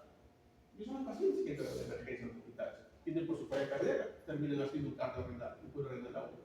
Vienen por un pie diabético, se hace sepsis, hacen injuria renal. Viene por una pancreatitis, está deshidratado y encima le tomé una tomografía con contraste, ni hizo una injuria renal. ¿No? Entonces, eso es una paciente. Siguiente. Acá no. ¿Cómo se clasifica la injuria renal? Prerrenal, renal y posrenal. ¿Qué quiere decir? Que el compromiso es antes del riñón, que el riñón está sano, el compromiso antes. ¿Qué le va a llevar? Hipoperfusión. Ahí está todo lo que es hipoperfusión. Hemorragias, anemia severa, hipotensión, shock, obstrucción de las arterias, todo lo que hace que no llegue sangre. ¿No? Prerrenal. Al inicio, las primeras horas, los primeros días, el riñón soporta. No tengo compromiso renal, solo prerrenal. La injuria renal, prerrenal, a la larga va a llegar a una injuria renal, porque al final va a producir isquemia renal. La injuria renal intrínseca, tenemos problemas de túbulos, problemas intersticiales, problemas glomerulares, problemas vasculares y obstructivos. ¿Cuál de todos es la más frecuente? La necrosis tubular aguda. Es la más frecuente, ¿verdad? La necrosis tubular aguda de injuria renal. Renales, por sepsis, por pigmentos, ¿no? Por contraste. La nefritis intersticial también por antibióticos, por contraste, reacciones alérgicas, ¿verdad? Glomerular, glomeritis rápidamente progresivas. Vasculares, obstrucciones tanto venosas como arteriales. Y después tenemos el postrenal, es fácil de entender, por eso que al inicio les puse las presiones, como cuando aumenta la presión en la cápsula, ¿no es cierto? Evita que haya filtración. Pues cualquier obstrucción después del riñón, cálculos, tumores, estrecheces, problemas congénitos, ¿no? Problemas prostáticos, cualquier obstrucción va a producir injuria posrenal. Siguiente. Ya falta poco, chicos, falta poco. Lo demás, lo mismo, solo explicado de otra manera. Siguiente. Y acá, simplemente lo que les he dicho, les he hablado, está escrito parte por parte, ustedes lo leen, ¿no? ¿Qué pasa en el renal? No hay daño estructural, recuerden, no hay daño estructural, no, es por reducción de la perfusión renal, por lo tanto, esto tenemos que revertirlo rápido. Renal, daño intrínseco, riñón, puede ser intersticio, glomérulo, puede ser túbulos, ¿verdad? O vasos sanguíneos. Por renal, por obstrucción a la expulsión. Siguiente. Y ahí está donde podemos tener todos esos daños de injuria en el riñón. Siguiente. Acá simplemente he desglosado todas las posibilidades de cada uno de estos. Se lo encuentran en cualquier libro también, ¿no? Solo acá está resumido, ¿no? Hipovolemia, disminución del volumen, ¿no? Por ejemplo, la falla cardíaca que hace un cambio renal, o el cirrosis, que es un impacto renal. ¿Dónde está clasificado eso? Prerenal, porque es hipoperfusión. ¿Ok? Ya hemos hablado un poco de problemas de aires, de IECAS, también prerenal. Siguiente. ¿Ya? Por renal, todo lo que es obstrucción, cualquier cosa que produzca obstrucción. Siguiente. Y las intrínsecas, necrosis tubular aguda, la principal, secundaria hipoperfusión, entonces una prerrenal me puede llevar a una renal por isquemia, por necrosis tubular aguda, ¿no? Nefrotóxicos, algunos antibióticos, también producen necrosis tubular aguda. Rhabdomiólisis es muy importante. Vemos bastante pacientes con CPK en 3000, en 4000, en 10000, en después de orina. Hacen necrosis tubular aguda por pigmentos. ¿Okay? Nefritis inicial aguda, medicamentos, no se olviden de antibióticos. Creo que les pongo un caso clínico ahí. Siguiente. Lo mismo. Por acá creo que está, por ahí algo su caso clínico para mañana. Para tener la explicación de esta diapositiva. ¿Ya? ¿Qué dice, no? Siguiente. O sea, las glomerulopatías, cuidado, síndrome de pulmón riñón, cositas. Siguiente. Esto lo pasamos. Esto les he explicado ya, solo que sacan los dibujitos ahí, cómo los aires en este lado o cómo los IECAS a este lado me van a alterar la perfusión glomerular. ¿No es cierto? Uno me va a dilatar ambos, pero me dilata más la deferente. Y otro me va a hacer vasoconstricción de la arteriola aferente, ¿no? En ambos casos baja el flujo sanguíneo, la tasa de filtración glomerular. Cuidado entonces con un paciente que esté en riesgo, que esté usando aires o que esté usando IECAS. Cuidado. Siguiente. Esto es para explicar un poquito qué sucede en sepsis, ¿no? Vasodilatación arterial y vasoconstricción renal. Cuando yo tengo un paciente con sepsis, se secreta óxido nítrico, ¿verdad? El óxido nítrico es un potente vasodilatador. En respuesta a qué? ¿Por qué secreta óxido nítrico? ¿En respuesta a qué? No, porque eso ya después. O sea, precisamente la vasodilatación me va a producir la hipoperfusión, ¿no es cierto? El shock vasodilatado, el shock distributivo, que al inicio es caliente, ¿no? ¿Qué son los lipopolisacáridos? ¿Dónde se encuentran? ¿Qué son? Se ha muerto uno, han muerto dos, han muerto tres. ¿Serán componentes de la pared arterial? ¿Gran positivo o gran negativos? Gran negativo principalmente, ¿no? ¿Qué consideramos a los lipopolisacáridos? Endotoxinas. Es el más conocido, el más estudiado, pero hay un montón de endotoxinas. Las endotoxinas son las que me van a desencadenar la proliferación o la liberación de óxido nítrico. Voy a tener bacteriemia, endotoxidemia, producción de óxido nítrico, o sea, vasodilatación, shock, hipoperfusión. ¿Cómo estará el riñón? Hipoperfundido. ¿No es cierto? ¿El riñón va a querer estar hipoperfundido? No. Entonces el riñón, ¿qué va a decir? Tú estarás dilatado, pero yo voy a hacer vasoconstricción. Como mecanismo de defensa. Está bien que sea un día, 2 días. Se supone que en esos 2 días un buen médico de acá ha encontrado el problema, ha evitado la hipoperfusión, le ha mejorado la perfusión renal, ya no es necesario que el riñón esté haciendo vasoconstricción. Pero si ustedes no han detectado el problema y el paciente sigue con hipoperfusión y además vasoconstricción renal, me va a llevar a una necrosis tubular aguda. Consecuencia de la sepsis. Esta es la explicación antigua, sí, es valedera, pero acá estamos hablando de macrocirculación, presión arterial, ¿no es cierto? Antes se pensaba que esta era la única explicación de la incuria renal aguda por sepsis, el famoso SACI. Seguimos. ¿No? Lo mismo, sepsis, endotocinemia, ¿no es cierto? Compromiso respiratorio, edema pulmonar, hipoxemia, estos pacientes terminan en ventilador mecánico y ahora tienen alta mortalidad. El paciente no orina, edema, ¿no es cierto? Sobrecarga ventricular, falla cardíaca y se muere el paciente. Siguiente. Esto todo es macro. Entonces tenemos pacientes en riesgo de incuria renal y el paciente que va a hacer sepsis. ¿Qué pacientes están en riesgo? Pacientes con drogas nefrotóxicas, pacientes adultos, pacientes que ya tienen una baja tasa de filtración, pacientes que son diabéticos, hipertensos, falla cardíaca, enfermedad. O sea, casi todos los pacientes que vienen al hospital ya tienen algunos de estos factores de riesgo. O sea, de por sí están en riesgo de incuria renal. Y si encima hace una sepsis, pues yo tengo que detectar eso. O prevengo o mi paciente hace una incuria renal. Seguimos. Y esto es lo que va a pasar con el paciente con sepsis. Estudio SACI, que es de incuria renal aguda asociada a sepsis. Un montón de revisión de esto. ¿Ya? ¿Cuál es el problema? Que los criterios para sepsis incluyen incuria renal. Entonces, yo voy a ver si el paciente no orina o tiene la creatinina elevada. ¿Será porque ya tiene incuria renal o es por sepsis? Entonces, ahí hay un problema. Entonces, al inicio, ¿será sepsis o será realmente una incuria renal? No lo sé. O es que mi paciente está con sepsis y al inicio no tiene incuria renal y al tercer, cuarto día recién hace incuria renal. ¿Okay? Es más fácil de identificar. Que cualquiera sea el caso, yo estoy en un paciente con incuria renal aguda asociada a sepsis. ¿Qué voy a hacer ahí? Reconocimiento temprano, ¿no? Hidratación óptima, evitar nefrotóxicos, evitar cualquier cosa que me agreda más a riñón. Si mi paciente ya me hace una incuria renal asociada a sepsis, voy a tratar de manejarlo para hacer una reversión precoz.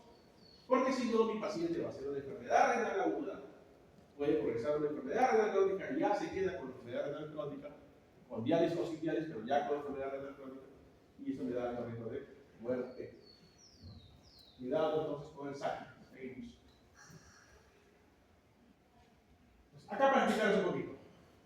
Hemos hablado de la afectación macrocirculatoria, como la hipoperfusión me produce incuria renal aguda. Pero hay un componente microcirculatorio que tiene que ver con los PAD y DAMS. Estas bolitas verdes que ven acá. Bueno, aquí, justo en el túbulo, ¿dónde apuntarlo? Acá, justo en el túbulo, están otras bolitas verdes. Esos son los PAD y DAMS. Ustedes saben, ¿no? ¿Qué era PAD y DAMS? Patrones asociados a daño y a patógenos, ¿no es cierto? Muy bien. Eso va a filtrar. Tengo, no sé, una sepsis, una bacteriemia, no sé, y va a filtrar. ¿Qué va a producir eso? Yo ya estoy con un componente de vasoconstricción, porque hemos dicho que el riñón se va a defender haciendo vasoconstricción, ¿no es cierto? De por sí eso disminuye la tasa de filtración glomerular. Es un mecanismo de defensa, pero no debe durar mucho tiempo. Pero tenemos Shanks, el riñón tiene Shanks, así como el Shanks pulmonar. También hay Shanks renal. Entonces, esa sangre igualito, así no pase por ahí, va a pasar por otro lado. ¿Y qué va a pasar en este lado? Va a aumentar acá la sangre. Entonces, la presión acá va a ser mayor.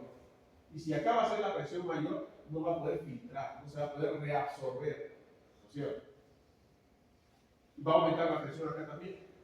Y si aumenta la presión, si sube esa presión, va a aumentar la presión en la cápsula. Y bueno, si aumenta la presión en la cápsula y encima está entrando menos sangre, la perfusión renal va a disminuir. Se puede decir isquemia renal. Entonces es la parte macrocirculatoria y microcirculatoria, ¿no? Seguimos.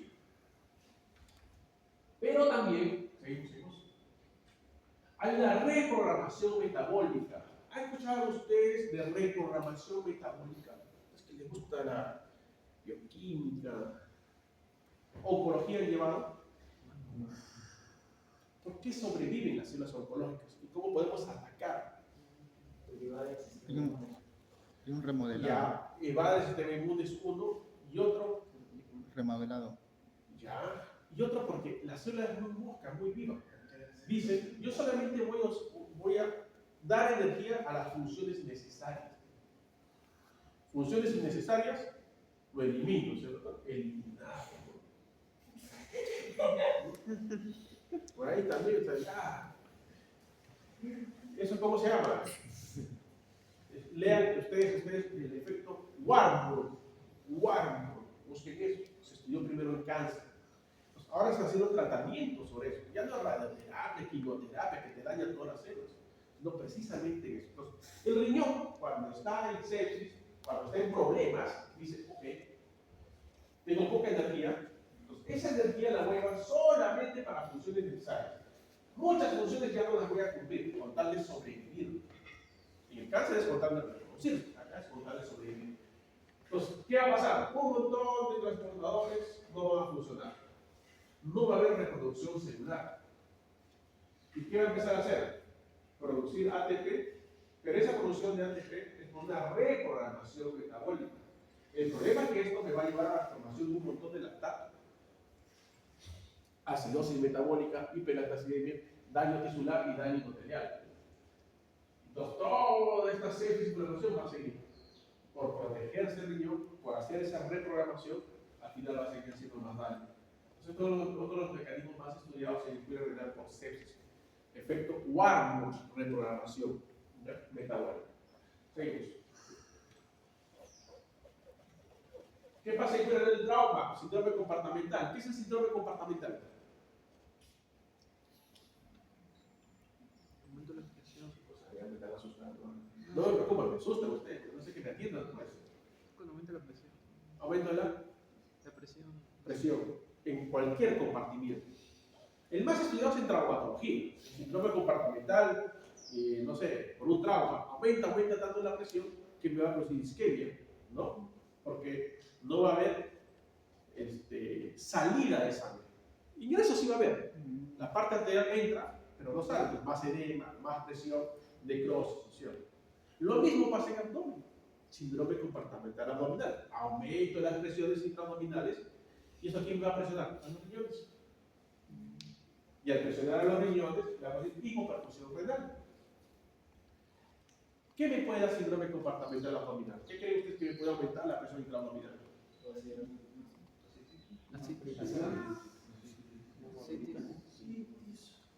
Una peritonitis. Ya más procesos inflamatorios, más que asitis, una peritonitis, trauma, hemorragias, hematomas, ¿no? Pancreatitis severas, conexiones, ¿no? Los posoperados, ustedes han escuchado hablar de las bolsas de Bogotá. Son pacientes que cuando tienen cirugías de trauma, que es un atropellado, un baleado, entra y se va, abren sangre por todos lados, acá no puedo hacer nada. Meten un montón de gases y cierran. Esperar que Dios se apiade de ese paciente, que pasen unos días, que mejore la coagulación y después recién entrar a ver qué pasó. Pero a veces al hacer eso, la piel ya no alcanza. Pues, ¿qué hacen? Le ponen una bolsa, y eso lo crearon en Colombia, se llama bolsa de Bogotá, y lo posen para aumentar, es como que estoy aumentando piel. Simplemente es una bolsa. Una bolsa presa, ¿no? Lo cosen, y es transparente, te permite ver si hay sangrado. Claro, los gringos dicen que es esto, no tengo algo especial, ¿no? Pero nosotros usamos bolsitas. Hacemos eso en trauma, con la versión de bolsa de Bogotá. Entonces, ¿qué hacemos nosotros? Hay que medir la presión. ¿Cómo podemos medir la presión intraabdominal? ¿Has visto? ¿Cómo una sonda Foley? Sencillísimo. Entonces le ponemos una sonda Foley, ¿no? Se supone que esa sonda está en vejiga. ¿Cierto? Lo conectamos, ¿cierto? A una boca. Lo medimos con centímetros, lo podemos acostar al paciente y vemos hasta dónde sube la presión del agua. Esta presión del agua es la presión de la vejiga.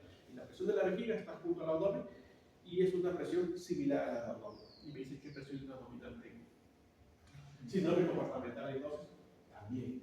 ¿Y qué pasa si encima el paciente está chocado? tengo mucha presión en el abdomen y le está entrando poca presión al riñón, peor, por cierto, peor.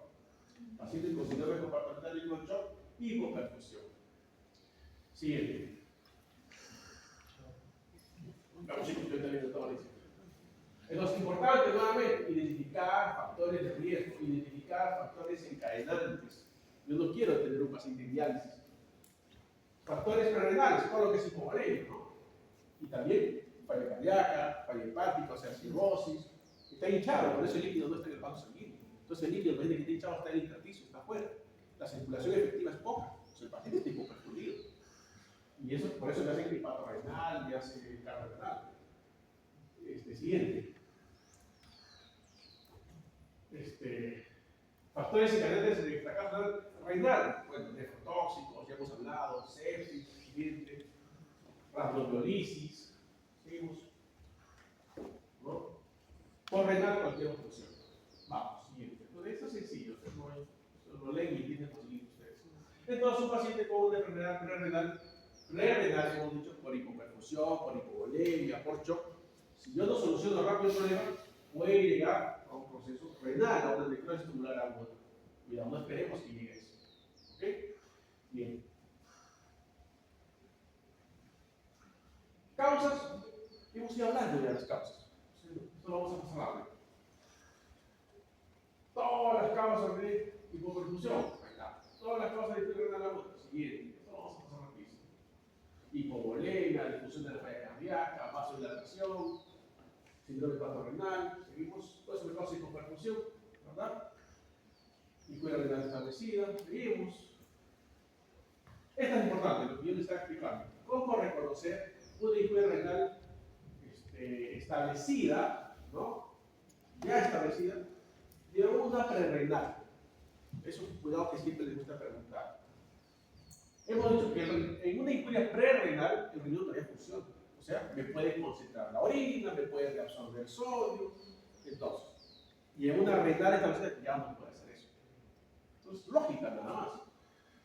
Si yo tengo un paciente con una hipoperfusión todavía no establecida, mi sedimento va a estar normal, mi osmolalidad va a estar normal, el paciente puede concentrar la orina. Es más, si está hipoperfundido, si está chocado, ¿va a querer orinar?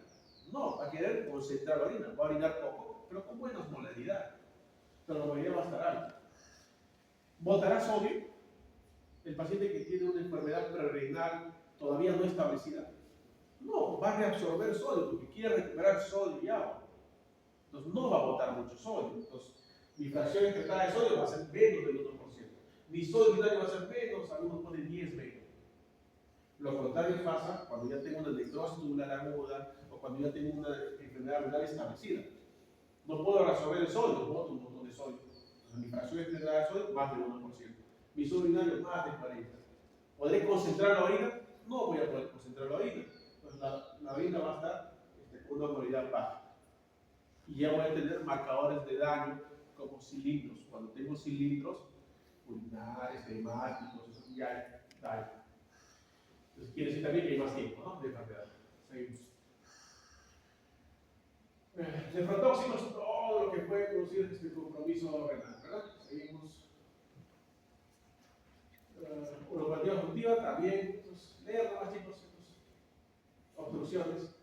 ¿Qué voy a tener obstrucción? Anuria. Ojo, cuando un paciente tiene anuria, ¿qué le pongo? Furosemida, ¿no es cierto? Test de furosemida. ¿Han escuchado el test de furosemida? Chicos, está en el teléfono. Test de furosemida. ¿Se pone o no se pone el paciente que está con anuria? Sí, dice. Con anuria no es mejor responder. Furosemida cuando tiene edema. Cuando tiene edema. Si un paciente no orina, yo tengo que saber, ¿ese riñón todavía funcionará?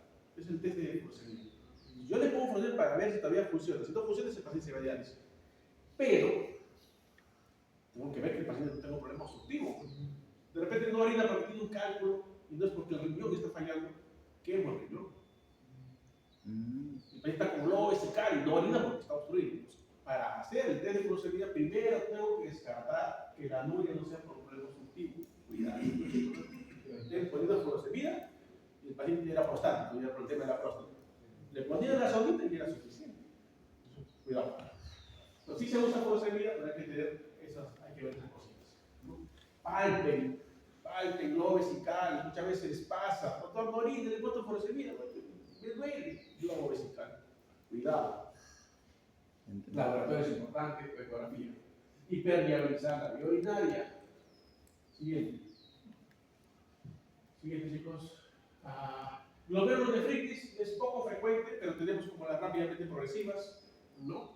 Cualquier patología que te lleve a inflamación glomerular te puede llevar a la hiperrenal aguda, ¿no? Generalmente son larvadas, crónicas, ¿no? Pero te puede llevar a la hiperrenal aguda.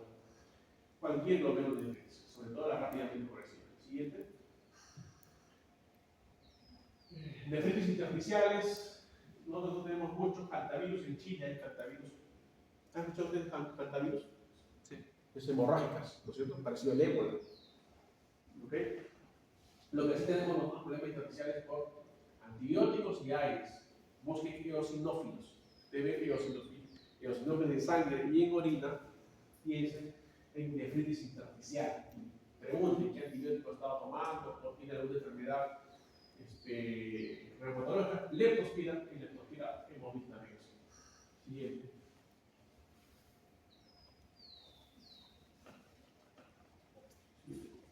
¿Se acabó? No. Problemas vasculares, trombosis venosa, trombosis arterial. Bien difícil hacer diagnóstico de eso, tienes que sospecharlo y tomar un angiotén, ¿no? Ya descarta. Siguiente. ¿No? Nuevamente, recuerden lo que les pregunté: isostenuria.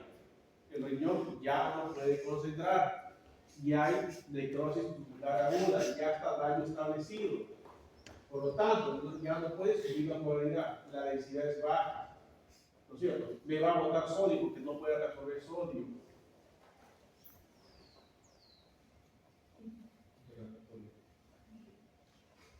Entonces, el sodio también es alto, pierde sodio, no puede reabsorber. Estas preguntan bastantes fallas, pero es algo lógico, nada más. ¿No? Prerrenal, el riñón todavía funciona, entonces sí puedo concentrar la orina, entonces mi urinidad es alta, mi densidad va a ser alta. El sodio urinario sí lo puedo reabsorber, entonces no lo orino, mi sodio urinario es bajo, mi tasa de extracción fetal de orina es baja. Muchas veces preguntan eso. ¿Qué más? La relación urea-creatinina es importante también. Cuando la relación urea-creatinina es a más de 20, decimos que es prerrenal. A veces preguntan. Sí, en Italia no está preguntando eso. Y en Italia no hace tiempo que no se podría el puesto, ¿no? ¿O sí? Este año, doctor. Este año, no tengo postura este año. De acá, Por eso. 3 años. Por eso. Ya estoy, doctor, de acá 3 años. No, va a ganar las chicas, ¿cómo es? Telepatía, ¿no? Telepatía. Túnel intersticial, ya hemos hablado, ¿no es cierto? Principalmente antibióticos, medicamentos, contraste.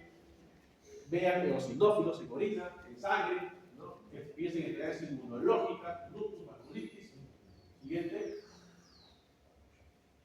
Vean cilindros, eosinófilos, no se olviden. Túnel intersticial, nefritis intersticial. Yo que les pregunto, cilindros, que son todos eosinófilos. Va a haber fiebre, puede haber un rash también. Bien. Por pigmentos sí vemos por rhabdomiolisis, vemos por hemoglobina, vemos por bilirubinas. Hay que hidratar bastante el paciente, hay que hacer acidificar la orina. Hay que alcalizar la orina. Correcto. Siguiente. Oxalatos, cuidado con las megadosis de vitamina C, ¿no? Que está de moda. En áreas críticas también hasta hace poco estaba con megadosis de vitamina C. Ya hemos visto con los estudios que no sirve para nada. O sea, no digo tu suplemento de vitamina C, pero hablo de megadosis. Cuidado, que te puede producir problemas de falla renal aguda. Cuidado. Alcoholes, ustedes en la semana de San Fernando, ¿no es cierto? No les alcanza para el etanol que compran de dudosa procedencia el metanol. No me sirve porque yo lo he vivido, ¿no? Yo soy San Fernandino, entonces, igual, juntábamos de 10 céntimos en 10 céntimos, alcanzaba para 2 veces. Nos íbamos como quinta vida de la maternidad, no sé cómo lo hacíamos a medianoche, pero regresábamos sanos y salvos. Con 2 botellas de no sé qué. Cuidado con la intoxicación por metanol. Cuidado. Una displasia renal aguda severa, se mueren los pacientes. El COVID se vio bastante, porque la gente tenía acceso a un montón de alcohol. Cuidado. ¿Ok? Siguiente. Muratos, lo mismo, seguimos. Crisis tumoral, cuidado con eso. Pacientes con leucemia, linfoma, con quimioterapia. Hay que hidratarlos bien. Riesgos que nos haga incluir renal. ¿No? Ya hemos hablado de los aires, ¿no? Cómo me disminuye el flujo sanguíneo en la arteriola renal. Cuidado a los ancianitos, cuidado que están deshidratados. Siguiente. Antibióticos, lo mismo. Siguiente. Contraste. Los radiólogos nos piden a nosotros, a los médicos tratantes, que firmemos un consentimiento. Porque si el paciente hace compromiso renal, tú vas preso. Entonces tienes que ver a tu paciente cómo está la creatinina, que esté bien hidratado, que no tenga nefrotóxicos. Cuidado. Dice más con la carga osmolar que hace daño. Siguiente. Las vasculitis, bueno, creo que te van a hacer toda una clase de vasculitis con compromiso renal, pasamos. Una de las complagenos, más por IgA en niños, que tiene compromiso renal, no abdominal, recuerden, siguiente. Urémico hemolítico, más en niños, compromiso renal, secundaria infecciones, diarreas, ¿no? Y un mal uso de antibióticos, sobre todo sulfas. Cuidado. ¿Cuál es el primo hermano del síndrome urémico hemolítico? Urémico hemolítico más de niños. En adultos, que te da púrpura. PTT. La púrpura trombótica trombocitopénica es el primo hermano del SHU. El SHU se da en niños. Ambas son microangiopatías. O sea, se forman coagulitos en los vasos de niños chiquitos. El SHU más compromiso renal. PTT más compromiso neurológico. SHU más de niños. PTT más de personas adultas. ¿Okay? ¿Qué vamos a encontrar en el frotis? La hernia periférica. Es histocitos, muy bien. Eso. Siguiente. Dentro de las glomerulopatías, la rápidamente progresiva es aguda, el efecto rápido. Vamos a ver las semilunas, siguiente. Vamos a ver cómo se aparecen las semilunas. Dale aquí. Ahí está. Siguiente. Ya, ahí se ve como, ¿cierto? Ya, vamos, siguiente.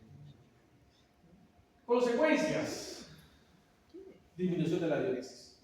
¿No es cierto? Ya hemos hecho. ¿Test de funcionalidad podemos dar? Sí, pero primero vean que no sea obstructivo, ¿no? Disminución de la diuresis. Va a haber restricción hídrica, ¿no?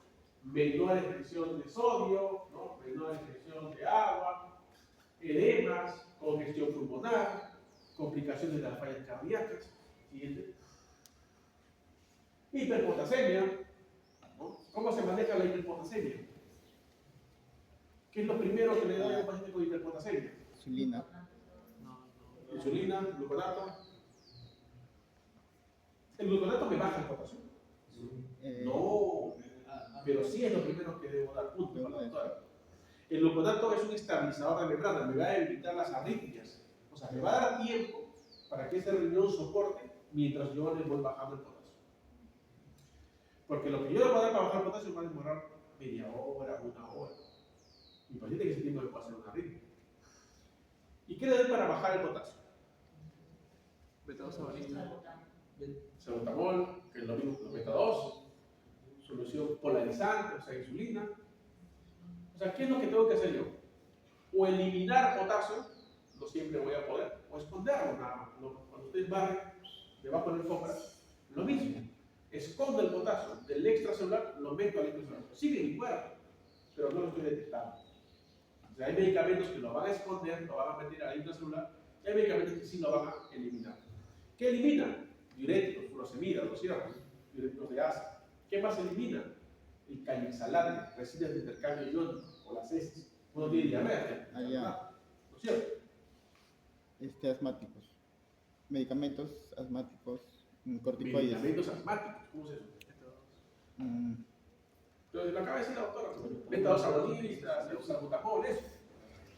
Así es, los beta 2 agonistas, pero esos no te eliminan. Esos te meten al intracelular, igual que las soluciones polarizantes que dijeron acá, la insulina. Eso te mete al intracelular. Pero todo eso demora. Mientras tanto, yo le doy gluconato. ¿Bicarbonato de sodio sirve? Muy poco. salvo que mi paciente, además de hipercalemia, esté con acidosis. ¿Ok? Entonces, si yo tengo un potasio en un AGA que me sale 5, y el mismo paciente le tomé sérico, no, ¿saben qué? Mejor tómale sérico, y el sérico me sale 7, ¿a quién le creo? ¿Al AGA o al sérico? El valor del potasio. Que seguro ustedes han visto a ese paciente, ¿no? Oye, el AGA tiene 5, ¿por qué el sérico tiene 7? ¿A quién le creo? Al AGA, dice la autora. Al potasio. Acá no dice nada, pero se acomoda. Al Está potasio. bien, está bien. Al potasio, ¿cómo que al potasio? ¿A quién le creo? Hay dos opciones, AGA o sérico. El AGA, nada más, el AGA, es cierto, le creo al AGA. ¿Por qué? La explicación es un poquito tonta. Cuando uno saca la muestra de sangre, ¿cuál demora más en procesarla? El AGA. El AGA lo procesan de inmediato, máximo está 15 minutos ahí, porque procesar el AGA demora 1 minuto. Pero cuando llevas el sérico, piden hemograma, hemoglobina, perfil hepático, y siempre es el paciente número 50, estas 2 horas ahí. Y en esas 2 horas está embolizando esa sangre, ya está botando potasio. Entonces, generalmente, el potasio sérico siempre van a ver ustedes, comparen, saquen a la misma hora y más va a procesar, va a ser más alto. Entonces, créanle más al de AGA. Y si tienen dudas, ¿qué deben hacer? Si tienen dudas, no, parece que sí, ¿qué hago? Uno es vuelvo a tomar de inmediato, el otro es, ¿qué examen pido? EKG. EKG, eso es de inmediato. Y si mi paciente está con 7 de potasio, voy a ver cambios en el EKG. ¿Qué es lo primero que se ve en el EKG? Hipercalemia. Onda T Ondas puntiaguda. T altas, picudas, simétricas, parecidas a un infarto hiperagudo, diagnóstico diferencial, ¿no es cierto? Después, aplanamiento de la onda P, muy bien. Después, tiene que ver con la onda P también. Se va prolongando el PR, va haciendo un bloqueo de primer grado. Después, ahora viene el QRS. Ensanchamiento del QRS. Y después ya ni siquiera tengo onda, tengo tos sinusoidal. Os pido el cambio. Bien. Si no puedo eliminar, puede tener un UNIT elevado. Ya hemos visto que esto es tardío. Si bien es cierto, no son los biomarcadores que usamos. Espero que pronto ya no se usen esos, ¿no? Vamos a tener un UNIT elevado, ¿no? Disfunción plaquetaria. Los pacientes con enfermedad renal sangran, hacen hemorragia digestiva.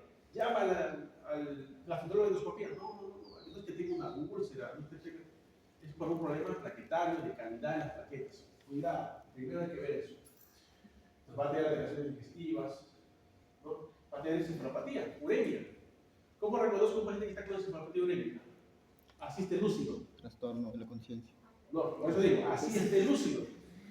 Está encefalopático, ¿eh? Por eso te puse el parche antes. Así esté lúcido. ¿Ah? No, asterixis. Así es. Hay pacientes que están lúcidos. Doctora, ¿qué tal? ¿Cómo está? A ver, tu manito. Tyson ya está con encefalopatía urémica. Pero se puede Así confundir con esté lúcido. hipocalemia. ¿Ya? Con hipocalcemia se puede confundir. Ah, bueno, claro, diagnóstico diferencial, ¿no? Pero depende de la historia de tu paciente. Entonces, por ejemplo, la uremia es un criterio de diálisis de emergencia, ¿no es cierto? Diálisis de emergencia. Siguiente.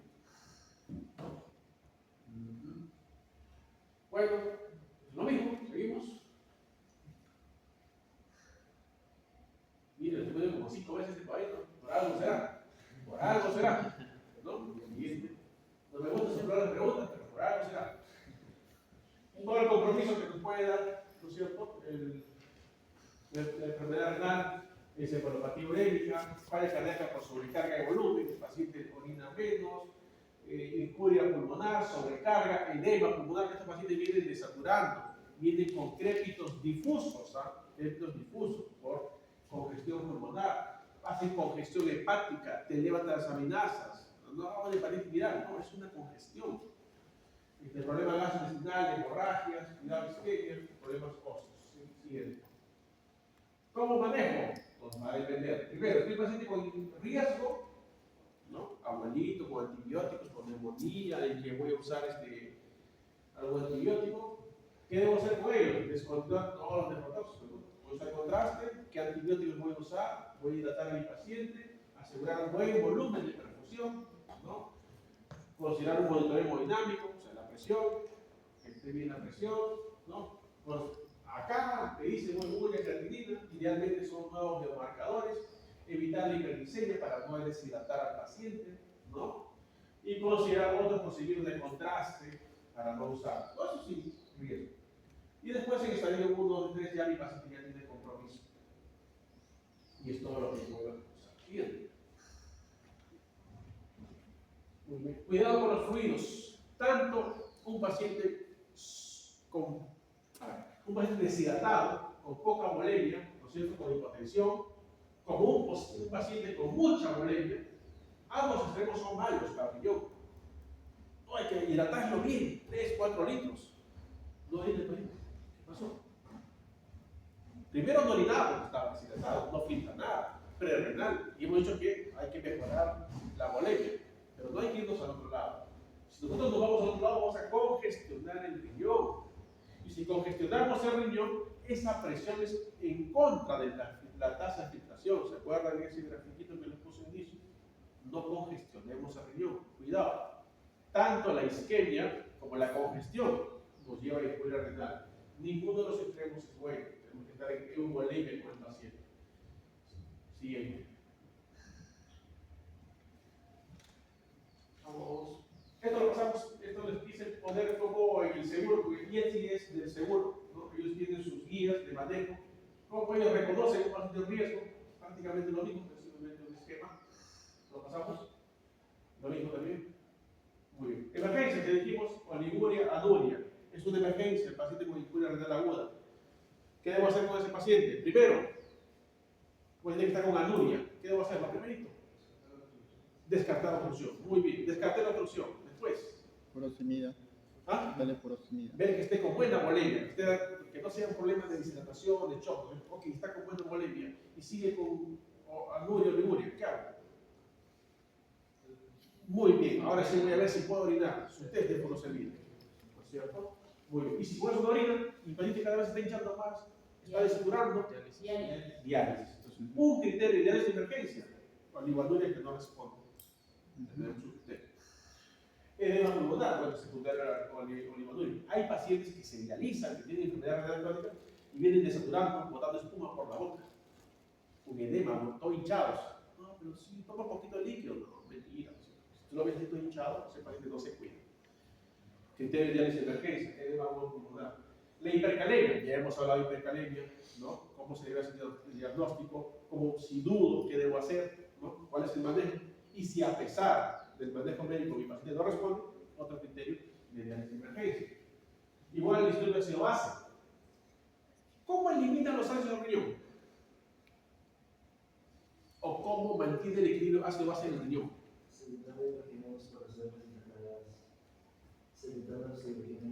Muy bien. Uno es eliminando directamente iones hidrógeno. Así es. ¿Qué otra forma? Reabsorbiendo bicarbonato. Muy bien. O estoy reabsorbiendo bicarbonato. ¿Qué más? Uno es reabsorber. ¿Produzco otro bicarbonato? Además de reabsorber. Sí, también produzco bicarbonato. No solo reabsorbo, también produzco. Aparte de eliminar el hidrógeno así directamente, ¿de qué otra forma se elimina hidrógeno? ¿Has escuchado de la acidez titulable?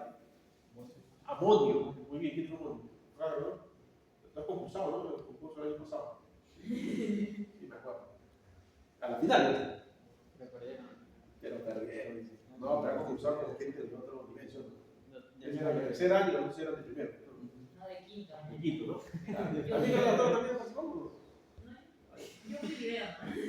Sí, también los he visto. Este año yo entro, yo participo. ¿Tú participaste? Yo voy a participar este año. Este año. Ah, chicos, con ganas, ¿no? Bien. Entonces estamos. Acidez titulable, el amonio. El amoníaco, el DH3, agarra el hidrógeno del DH4, lo harinamos. Amonio. Fosfatos, ¿no es cierto? Fosfatos. ¿Qué pasa si mi paciente está con acidosis metabólica severa? Yo le doy un buffer que tengo a la mano, que es el bicarbonato, y el paciente sigue en acidosis, otro criterio de emergencia. La uremia, pericarditis urémica, encefalopatía urémica, gastropatía urémica, el paciente está urémico y encima está con hemorragia digestiva alta. Yo solamente 2 veces he visto descarcha urémica. ¿Han visto ustedes pacientes con descarcha urémica? Hasta con olor a pichi. 2 veces nada más.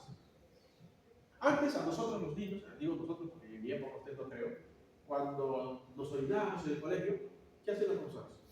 Anda solea hasta el centro de la cancha. Así nos mandaban. Ella no, porque es maltrato, ¿no? Bullying, no. El que se orinaba, siempre en el colegio, jardín, primer, segundo grado, tiene miedo de pedir. Ay, al centro, donde está el sol, ahí te parados. Pero que Ah, te que seque. seques. Pero olían, ¿no? Olían, ¿no es cierto? Así huelen los pacientes. Pacientes con urémicos. Yo solamente 2 veces he visto pacientes con su escarcha urémica, con ese olor penetrante. Uno tenía 480, el otro 500 de urea. Entonces, la urémica. Y distinto del calcio, magnesio, fósforo, eso creo que vamos a tener un taller, ¿no? Eso. Seguimos. Ya falta poco eso. No se desesperen. No, ninguna, ya hemos hablado de lo que se debe hacer. Siguiente. Furosemida, es importante eso. Mitos. ¿La furosemida me estimula la tasa de filtración nuclear? No, no es que me va a mejorar la tasa de filtración nuclear. Simplemente va a mejorar los túbulos. O sea, si es tubular, a mí me va a ayudar. Cuidado. Es mejor infusión continua, ustedes van a ver, ¿no? Pone un polvo de furosemida y si no funciona, déjale en 12 horas. ¿Es mejor infusión que bolo? No hay diferencia. Yo puedo poner 2 o 3 ampollas cada 8 horas o le puedo dar infusión. ¿En qué es mejor? Que la enfermera no tiene que estar a cada rato poniendo ampollas. Programa todo en una boca de infusión y hasta las 12 horas. Pero efecto del paciente no. Dice, no indicado en renal aguda. No es agudo, no le ponga la furosemida. Y hemos visto que no, sí se puede usar en renal siempre y cuando yo tengo que descartar que esa anuria no sea un problema obstructivo, que esté con una buena carga, que esté bien hidratada, ¿no? Y ahí recién uso la furosemida, si no, no lo uso. ¿Es ototóxico? Muy poco, dice. Mira, solamente 1000 miligramos al día. ¿Cuántos 1000 miligramos? 50 ampollas. No usamos tanto. No usamos tanto. Ahorita vamos a ver cuánto usamos. ¿Sí? Entonces, ¿cómo se usa el test de furosemida? 1 miligramo por kilo. ¿Cuánto pesa un poco? 100, Mira, ¿no? Bueno, 120. 120, perfecto. ¿Cuántas ampollas decimos? ¿De cuánto vende la ampolla de furosemida? De 21, ¿cómo de 21? De 20. De 20, no de 21. ¿Cuántas ampollas necesitaría usted, doctor? Sí, de 15 ampollas. Bueno, yo no es trabajo. Sí, seguro. Y redondea 100 kilos. Y cada ampolla de 20 miligramos, necesitas 1 por kilo. Y a 20 miligramos, O sea, necesitas 100 miligramos. ¿Cuántas ampollas necesitarías? 5. 5 ampollas. Con eso hacemos el test. Si un paciente pesa 80 kilos, 4 ampollitas, 60 kilos, 3 ampollitas. 1 por kilo, de 1 a 1.5. Ya saben cuántas ampollas. Trátale con 1, ya saben, 1 por kilo. Y a las 2 horas, parecido al test de tolerancia a la glucosa, a las 2 horas tengo que ver cuánto orina el paciente. No orina nada, o sea, menos de 200, orina como si estuviera tomando su shot de cerveza. Más de 200. Es el punto de corte. De orinar más o menos de 200 mililitros a las 2 horas. Si orina más de 200, este paciente responde a la furosemida. Si no orina más de 200, alta probabilidad de que este paciente termine en diálisis, en terapia de reemplazo renal. Y miren, tiene una área sobre la curva ROC de 0,87, que son las curvas ROC. ¿Para qué sirve? Muy bien, sensibilidad y especificidad. Me sirve para ver la exactitud diagnóstica de una prueba, para comparar.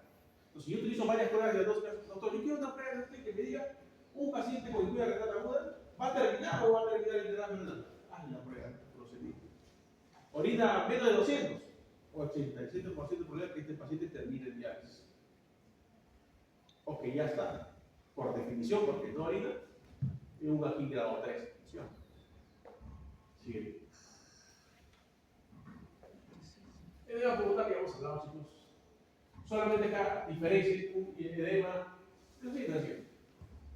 Ustedes han escuchado edema cardiogénico y no cardiogénico, ¿verdad? ¿Cuál es la diferencia entre edema pulmonar cardiogénico y no cardiogénico?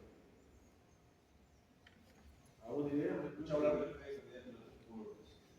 No necesariamente, si bien que es cierto, evidentemente la falla cardíaca te va a dar el edema cardiogénico, pero ¿cuál es la diferencia?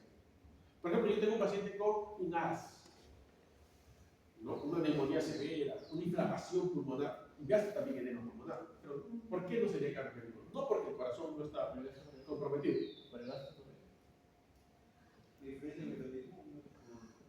Muy bien. En uno es por alteración en la permeabilidad, procesos inflamatorios de la membrana alveolo-capilar, daño en la membrana alveolo-capilar. O sea, si yo ya tengo daño en la membrana alveolo-capilar, no es necesario que tenga mucha presión para que pase todo. Ya está dañado. En el cardiogénico no hay daño en la membrana alveolo-capilar, pero sí necesito más presiones para que pase el líquido. Básicamente es por eso. Entonces, en un edema cardiogénico es por sobrecarga de presiones o de volúmenes. La enfermedad renal tiene un componente cardiogénico, porque es sobrecarga de presiones, de volúmenes. Entonces va a funcionar la furosemida. Descarga. En edema por permeabilidad es trauma, infecciones, tóxicos. Ahí no es por sobrecarga de presiones ni de volúmenes. Siguiente. Tampoco a muchachos. Bueno, signos clínicos de edema pulmonar. Dolor torácico, congestión, cianosis, desaturación, escute mucoico, ¿verdad? En la placa, crépitos, se les han visto crépitos difusos, okay, no localizados como una neumonía, difusos, ¿no? Pulmón blanco. Siguiente. Hipercalemia, ya hemos hablado. Siguiente. Indicaciones de diálisis, ya les he ido avanzando algunas cosas, ahí están todas las indicaciones de diálisis. Oligonuria, no responde a test de furosemida, ya vi que no está obstruido, este paciente está diálisis.